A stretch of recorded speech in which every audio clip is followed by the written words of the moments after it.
Welcome to An Evening with Stan Lee.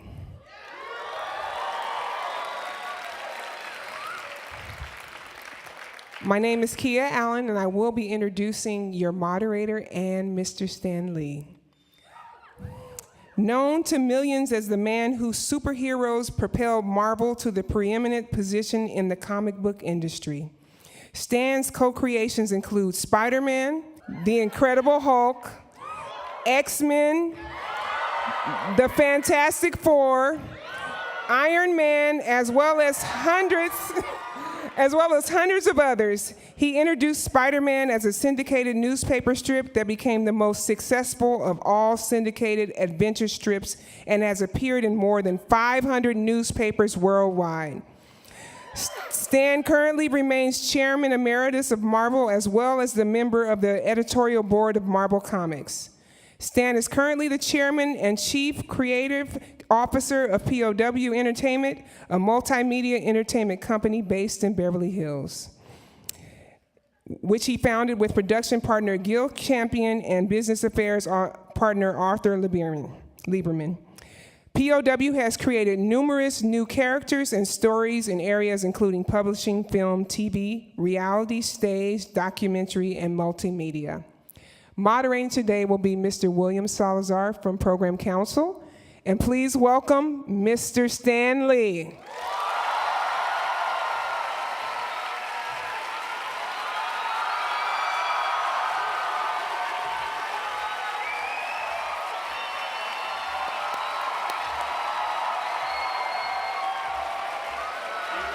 Thank you.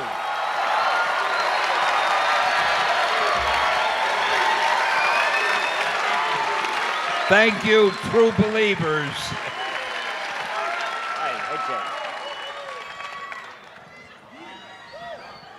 Geez, if you can't give a guy a good greeting, what's the matter with you? Hello, all fellow CSULB students. It's a great honor to introduce you Stan Lee, a man who is known not only all over the country, but globally through his comics and superheroes. So Stan, who is your favorite superhero that you've created? Who is my favorite superhero? Favorite. SpiderMan.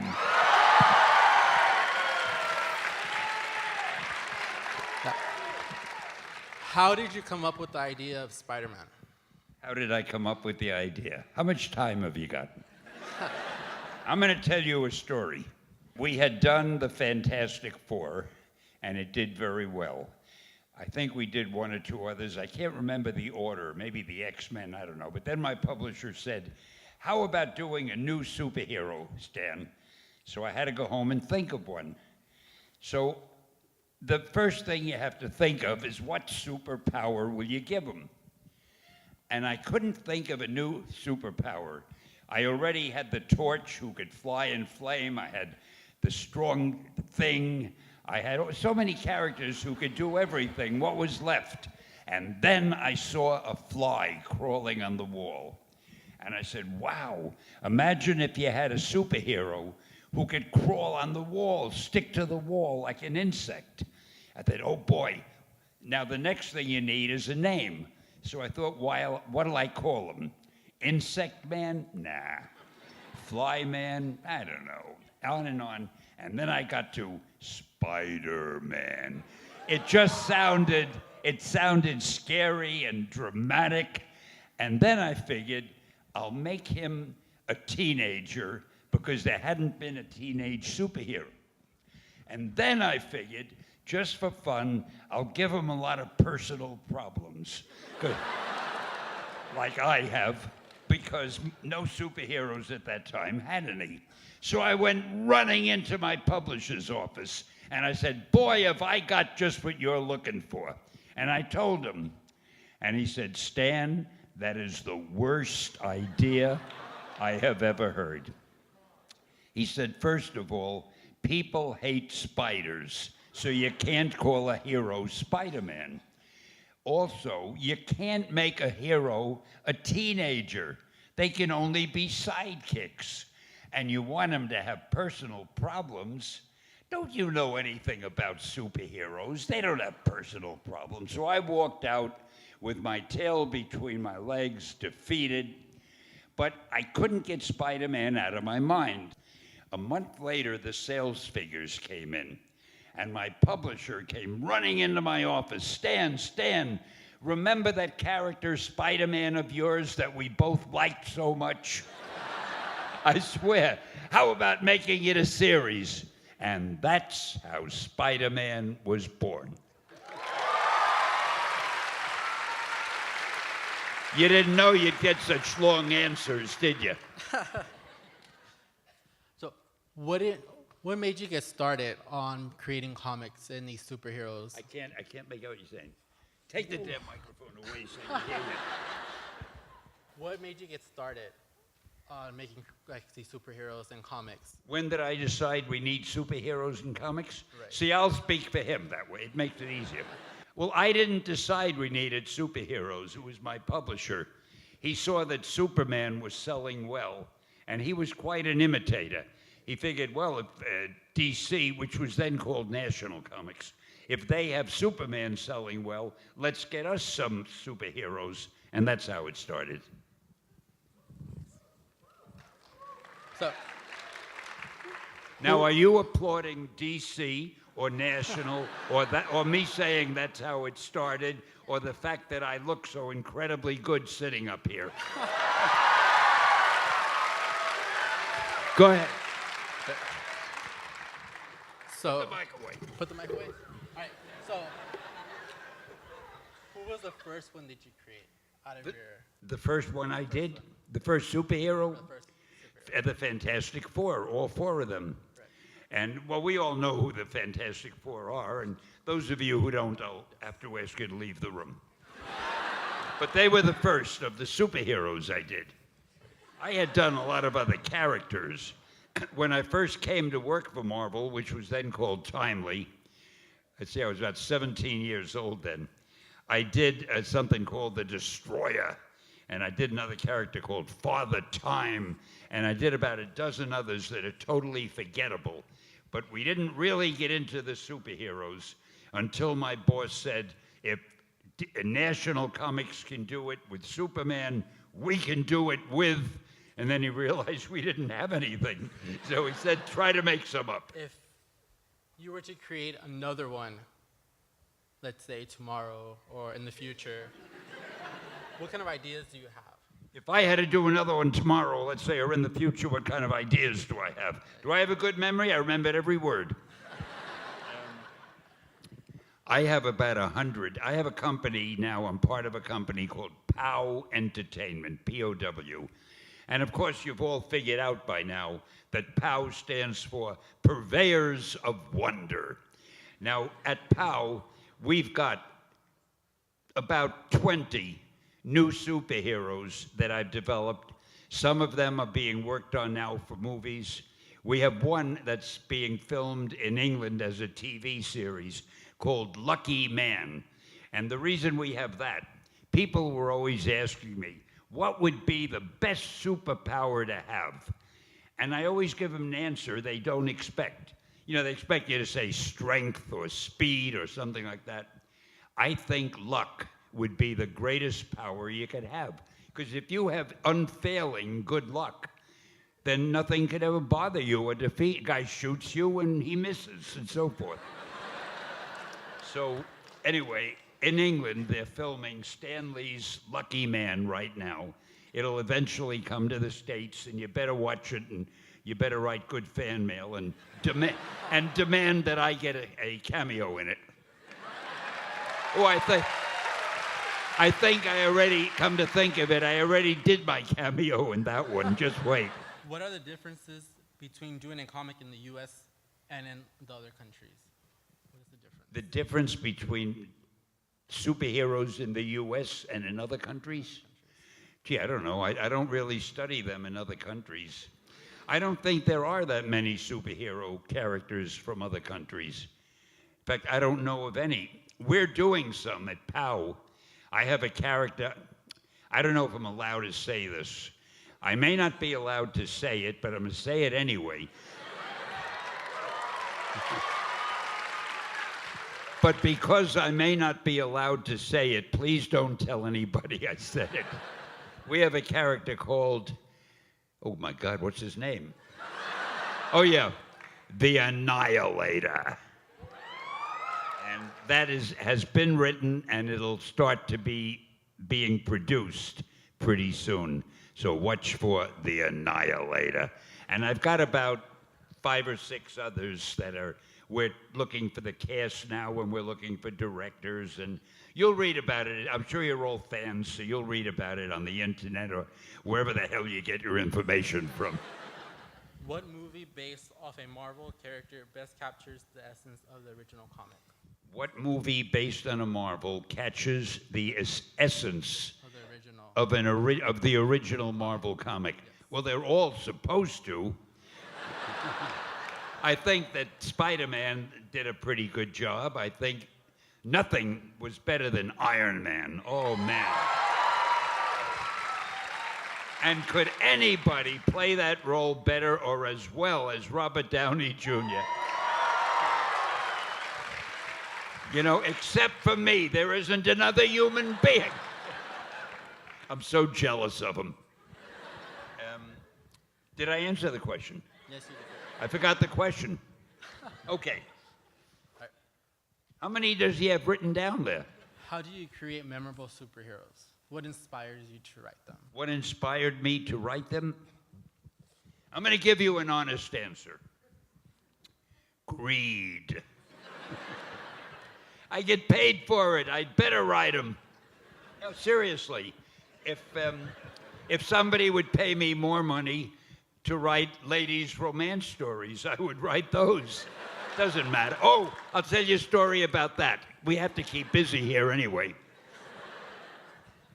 Not only did I write and edit superhero stories at Marvel, but in the early days, I wrote westerns and mysteries and funny stories and romance stories. Now, the romance stories is what I want to tell you about. They were called confessions. And it was supposed to be the girl talking about the problem she had with whatever man she was involved with. And I wrote these, and I wrote them as if I were a girl. I'm very good at girls' language. I was magnificent at it. But I love to sign my name to everything I've written. But how could I say by Stan Lee if these were supposed to be confession stories told by girls? And to show you how devilishly clever I am, I came up with the idea. When I wanted to use my name on the first page of the book, I wrote, "As told to Stan Lee." There you go. So I had my name on it, but I didn't make it sound as if it was my story. And I'll stop talking about it now because it has nothing to do with superheroes. Go ahead. Do you think comics can solve social problems? Do I think comics will solve social problems? Well, I don't think they'll solve them, but they certainly can bring them to the forefront, and they can make people think about them. And see, that's a serious question, so I got to be serious. I tried, in the stories I wrote, not to involve politics. I tried not to get too heavy. Our stories are supposed to just be for entertainment. Occasionally, I did try to do a little moralizing. I remember there was one Thor story I wrote where Thor is in an elevator going up somewhere with a bunch of hippie guys. And these guys are talking about how great it is to fall out and have nothing to do with the world and so forth. And Thor gives them a little lecture, and he says, if you're unsatisfied with the way the world is, dropping out isn't the answer. Plunge in. Try to make a difference. Do things to help. I wrote it better than that because I'm a wonderful writer. And little things like that I would put in. But generally, I really try to avoid politics. I don't think it's the place of superhero story. See, to me, a superhero story is like a fairy tale for grown-ups. People ask me, why do people like them so much? And I think it's because when most people were very young children, they read and loved fairy tales. I'm sure all of you did. Stories of monsters and witches and dragons and goblins and things like that. You get a little older, you can't read fairy tales anymore. But then along comes superhero comics, and they're as colorful as fairy tales, with people with unusual powers like fairy tales. So comics are really like fairy tales for grown-ups. I can't see you all in kind of the lights, but I assume most of you are grown-ups. What was it like being an editor for Marvel during World War II? What was it like being an editor at Marvel during World War II? I wasn't an editor at Marvel very long during World War II because I enlisted in the Army, but while I was there, it was lousy because I felt I'm writing stories and other guys are in the Army winning the war or trying to. So I didn't enjoy it. And I couldn't wait to enlist and get in the Army myself. And forgive me for a serious answer. I'll try to do better next time. What is the funniest thing that has happened to you during the process of writing a comic? The funniest thing that happened to me, I think one of them is having to be here tonight. I don't know. So many strange things happened. I'm not very good at the funniest or the biggest or the littlest, because I have no memory at all. But, well, one thing I remember, when I first started working at the company, I came in as an assistant there were two fellows, Joe Simon and Jack Kirby. They were the comic book department. And they were geniuses. They're the guys who created Captain America. And I came in I wasn't their assistant, I was an assistant in their department. And their department consisted of them. And I was hired to fill the ink wells. In those days, they actually used ink. And I erased pages. See, first they would draw the page in pencil, then they'd go over it in ink. And you had to erase all the pencil lines so it would reproduce well at the printer, at the engraver. So I erased pages, and then they had me proofreading if I found a misspelled word. But little by little, I tried to do more than finding a misspelled word.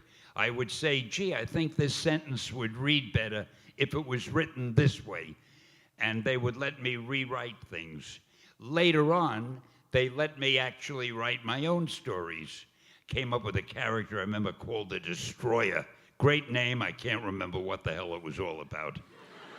And another one called Father Time, who could manipulate time. And then Joe and Jack, for some reason, I never knew why, suddenly left the company. I never knew if they were fired, and if so, why. I never knew if they quit. But I came to work one day, and they were gone. And the publisher, a fellow named Martin Goodman, said to me, I need somebody to look after things. Can you handle it, Stan? Because there was nobody else. Well, when you're 17 years old, what do you know? I said, sure, I can do it. And I stayed there ever since. I became the writer, the editor, the art director, mostly because there was no one else. And I forget what the question was, but I hope I answered it. Who has been a standout mentor to you throughout the years? A standout what? Mentor. A mentor. Do I have a standout mentor? Yes. Not really. A standout mentor. I think the only mentors I had were all the books I read when I was a kid. I loved to read. I read anything. My mother would say if I had nothing to read when I was eating, I'd read the ketchup on the label, the Heinz ketchup label. I mean, I just had to read. The best present I got, one of them was a little book stand where I could keep books on a stand while I was eating so I wouldn't have to waste time. And I guess my mentors were Jules Verne and Mark Twain and every guy who ever wrote a decent story, you know. I just loved to read. And I kept thinking, geez, if I could only write like that, or where do they get their ideas from, and how clearly they write them. And one of my favorites was Sherlock Holmes. So beautifully written. To me, he was like the first superhero. All right, but I'm digressing. What's the next question? What has been the most rewarding experience? The most what? Rewarding experience. Oh, probably the most rewarding experience is sitting right here talking to you all. How can a guy do better than this? I mean, you're all paying attention to every. When I'm home, my wife doesn't give me the attention you give. I mean, here I'm applauded and I'm photographed and I'm asked for an autograph. I go home, my wife says, "Take out the garbage." Go figure. Was there ever a moment in your career that you just decided you wanted to quit or just give up writing? As a matter of fact, yes. The question was there ever, and I hope you're impressed with how I remember these questions. The question was there ever a moment in my career when I felt I wanted to quit, right? Right.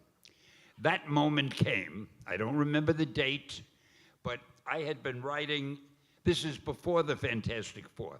I had been writing just about every kind of story that my publisher had. I was writing Western stories, the Texas Kid, the Ringo Kid, Kid Colt Outlaw. My publisher loved the word kid. Every comedy, every Western character had to have the word kid in it. I wrote the romance stories I told you about. I wrote horror monster stories. I wrote detective stories. But the problem was, except for the romance stories, my publisher kept saying, don't worry about the dialogue. Don't worry about characterization. Just give me a lot of action. The kids, they felt the comics were read only by kids. And maybe they were at that time. He said, the kids want to see action. Give me a lot of fight scenes.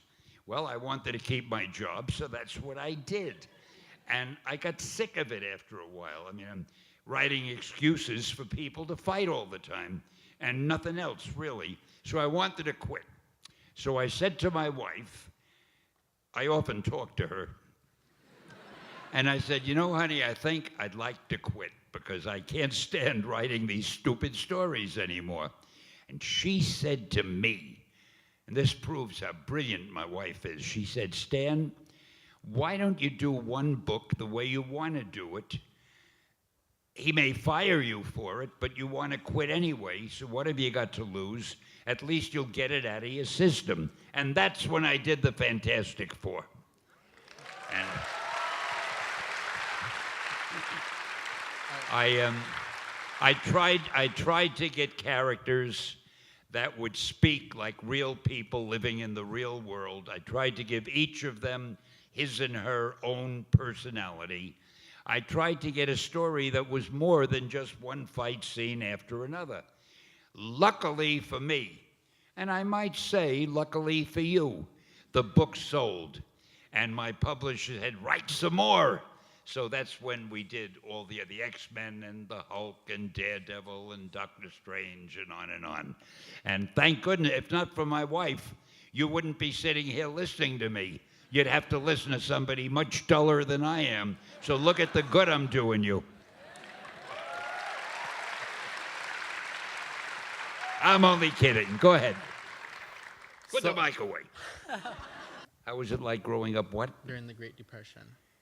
The Great Depression. In the Great Depression, oh, it was lousy. We never had a car. And I remember one day, my father, the poor guy, he came over here from Romania, and he was a dress cutter. I have no idea today what a dress cutter was, but he couldn't get a job as a dress cutter.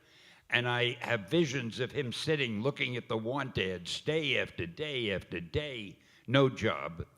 One day, I don't know how they did it, but my parents, when I was about 12 or 13, they got together enough money to buy me a two-wheeled bike.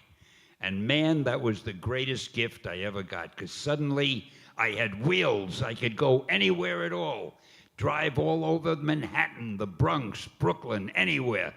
And I remember that. See, the nice thing about being poor is any little thing can excite you so much. You rich kids wouldn't be that excited about a bike.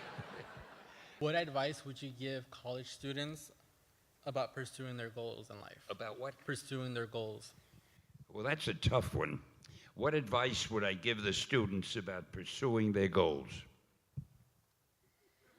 I'm not sure I'm right. I mean, I haven't made a study of this, but just off the top of my head, I think the most important thing, if you're looking for a career, is try to find a career that'll let you do whatever you love to do. Because if you do what you love to do, you don't feel as if you're working. You feel as if you're playing. For instance, you wouldn't know it by the way I'm making a fool of myself here, but I love addressing audiences. So I don't feel that I'm working. I'm having a great time right now. Somebody else might be figuring, I wish it would end. I hope it never ends. I'd like you to sit there and listen to me all night. But for example, if you love fiddling with things and making things, and then become a mechanic, become a builder, try to do what it is you love doing. If you love to paint, become an artist, work at it, do the best you can. And whatever you loved, if you love to sing, to act, anything. But if you get into a business where you don't really like what you're doing, but it's just a means of making a living, then life becomes a little bit duller. If you're doing what you like doing, even if you make a little less money at it, at least you don't feel you're working. You feel as though you're playing. I feel I'm playing right now. I mean, I'm having a great time. You may not be, but I am. Go ahead. All right. Why don't we get some questions from the audience? You mean we have more coming up from the audience? Well, what if they're not as nice to me as you are? They're going to be very nice. Really, to you. you discard all the questions that aren't nice, okay? Right, I The do. easy ones you let me have. Exactly. All right. All right. Let's get Kia to the stage. What advice would you give your 20-year-old self? What advice would I give a 20-year-old? Your 20-year-old self. What would you give yourself at age 20? What would you give advice would you give yourself? What advice would I give myself at age 20? Yes. I hope you could live to be 21. I don't know. Believe me, I didn't go around giving myself advice all the time. I really never thought I'd find a question that would stump me. I don't know what advice I gave to myself at age 20. I was already working for the comic book company, and I was writing stories and editing, and I guess my advice was keep doing what you're doing and hope you do it well. Good. And that's a damn dull answer, but Now, did any of your characters come from someone you know personally? none of my characters really came from anybody that I knew. They came from people that I thought I would like to know, or in the case of the villains, people that I certainly wouldn't have wanted to know. But they were all made up. I never knew anybody like Peter. Well, maybe Peter Parker was a little like me. I know I'm certainly nothing like the Iron Man, because he's a billionaire and he's smart, and the women are crazy about him, and I envy him. And he's also the nicest guy you'll ever meet, Robert Downey Jr. Oh, man. I mean, he is Iron Man. Nobody could play that role like he does. But no, I think the question had something to do with people in real life in the books and stuff. No, I just made up the characters. Maybe Reed Richards was a little like me because he talked a lot, but that was all. Do I stay with you or go over there? No, stay with William. I'm going to go over here. No. Oh, of all the characters, which ones do I have the most fun with? Is this on? Yeah. Ooh. Can you hear that? Oh, wow. Hey, if I put both together, wow. I don't know, writing them really was a tremendous amount of fun. So I had fun with every one of them. I had fun with the X-Men because I loved getting a whole group together and having them argue among themselves or whatever they did. The same with the Fantastic Four. When you do a group, it's so easy because you can play up the relationships of the people. When you do a single character like Daredevil, You have to have other interesting characters, villains and so forth, that do it. But all of them, I forgot the question. What okay. am I talking about here? If you could marry a comic book character, who would it be? To marry a comic book character. If I were to marry a comic book character, who would it be? Woo-wee. Well, the first thing I'd have to do would make my wife a comic book character.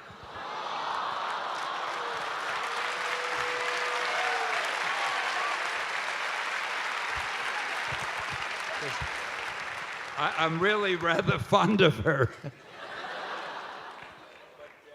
Funny thing, I always thought that Spider-Man would end up marrying Mary Jane. No, not Mary Jane. Who was Gwen? Gwen Stacy. But you know what happened? I had to go to England for some reason at Marvel. They sent me to England. I don't remember why. And while I was in England, I told Jerry Conway, you can write the next Marvel book. And he killed off Gwen Stacy in that story. Now, the awful thing about it is, I had killed off Captain Stacy, her father, a few issues earlier. It's like we had a vendetta against the Stacy family. So I couldn't have Spider-Man marry her, although I think they're bringing her back in some of the new books. That's the most amazing thing about doing comics. You're almost like God. You can kill people, you can bring them back. It's amazing. Okay, I'll go over here again.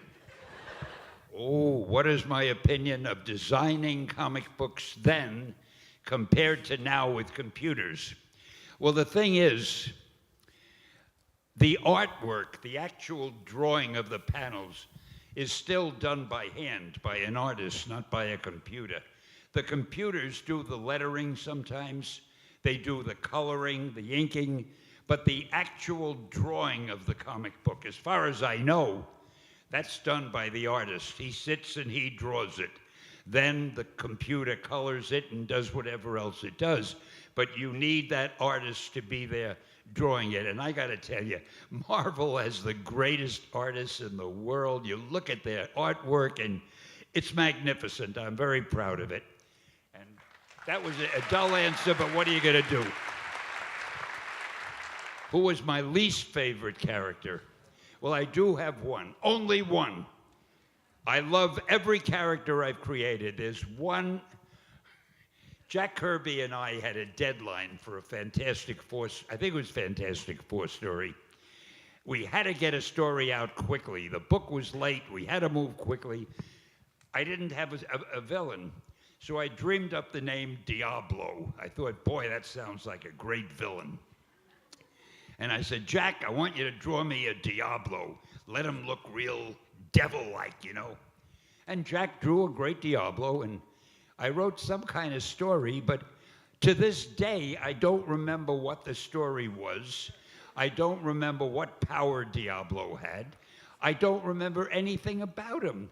And I've never used Diablo again, because really all I had was a name, and Jack drew something, and we sent the books to the printer, and I have no idea, but they still sold, proving that a Marvel fan will buy a Marvel book no matter what. Bless them. I got to tell you, I had another book once. I forget what it was. I didn't think it was a good story, really. And on the cover, I wrote, "This may not be one of the best stories you've read, but we've given you enough good ones, you owe it to us to buy this." And you know, that book was a bestseller. It shows how great you people are. I think my favorite villain was Dr. Doom. The movies never got him right. One thing I like about him that you never thought of, Dr. Doom wants to rule the world. Now, really, I want you to think about this scientifically. There's no law against wanting to rule the world. You could walk up to a policeman. You say, "Excuse me, officer, I'd like to rule the world." He can't arrest you. You have every right. So to me, Dr. Doom is not a villain. He's a very ambitious man. And that's why I like him. Who would win, Wolverine or Thor in a fight? Who would win in a fight, Wolverine or Thor? I don't have to give that a lot of thought. The God of Thunder.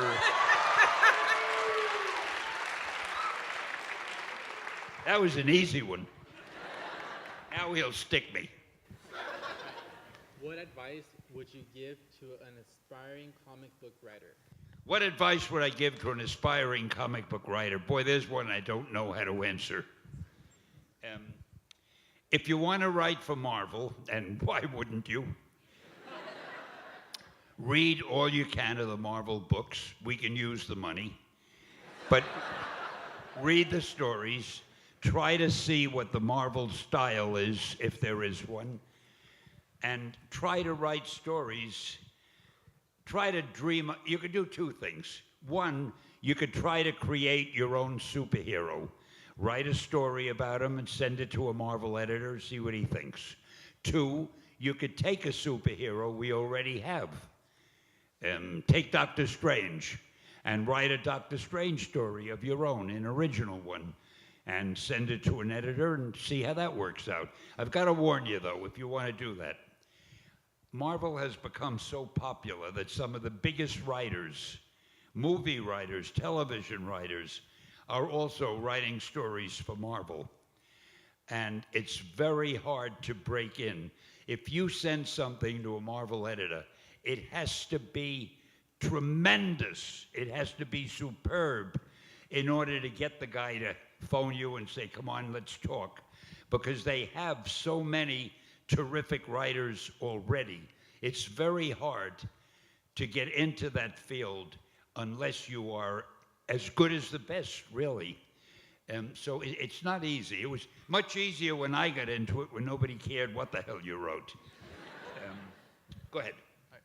Which superhero is most like you? All of them. The question was, see if you can guess what the question was.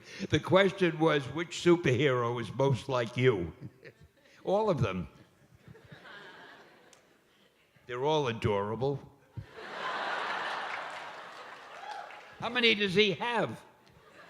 Many stories of yours have been portrayed through comics, novels, and films. But how many stories are left over that never got used? Oh, many stories of mine have been portrayed in comics, novels, and films, but how many are left over that have never got to, and you mumbled the rest of it? I don't really have that many stories in my head. I don't walk around thinking of stories all the time. I always think of, I have other things on my mind, important things like who to vote for in the next election and stuff like that.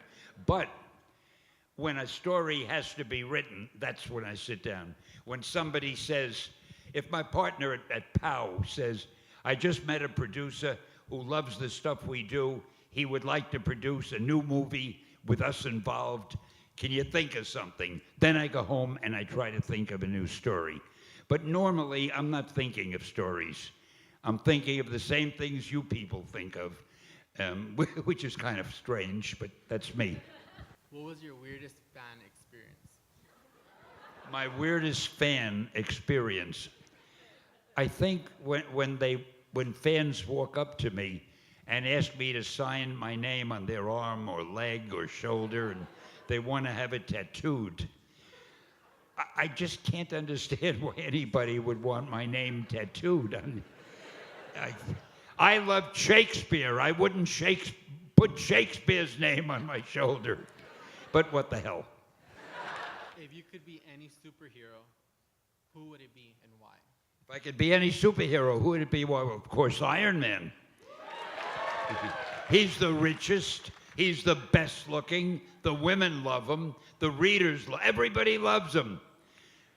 Everybody ought to be Iron Man. Who would win in a fight between Wolverine and the Hulk? Now, we just had Thor beat Wolverine. And now I feel bad about Wolverine, but I think the Hulk would beat him too. Poor Wolverine. How about Wolverine and Elmer Forbush? Wolverine would win. Right. Why do you think Deadpool is becoming so popular? Why do I think who? Deadpool. Deadpool is becoming popular because he has personality. And personality is everything. It's the reason I have trouble making it, because I bore people.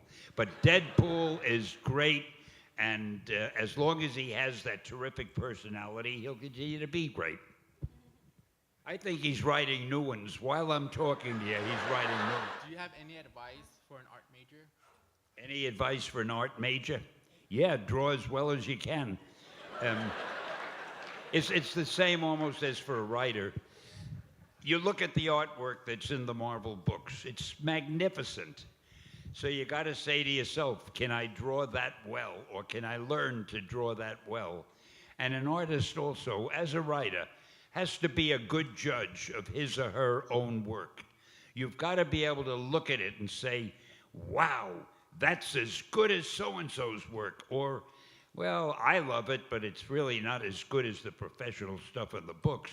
And you got to keep practicing, keep drawing, until you honestly feel your work is as good as the good work that's in the books. When you reach that point, get some samples together, come to a comic book convention, go where the editors are sitting, or call the company and get an appointment with an editor and show. They're always looking for great new artists, but the word great is important. You've got to be really good, because there are so many good artists there now. What lesson can be learned through your work? Toughest question I ever heard. What lesson can be learned through my work? I don't know. I hope the stories are so good that you can take things out of them, things that I didn't even know were in there. Every writer hopes that. But when I sit down to write a story, I don't say, I gotta write a good lesson for people. I just say, well, really what I do, I try to think, what story would interest me the most? I write for myself. And luckily, there seem to be a lot of people who have the same taste that I have. So if I like a story, some of the fans like it, and that's why we get along beautifully. If I could have any superpower I mentioned luck. Luck is the greatest The reason you can't have a lucky superhero in comics, there's no excuse for him to wear a costume.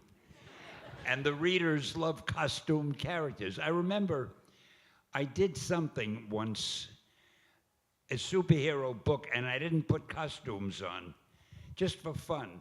And you wouldn't believe the amount of fan mail I got.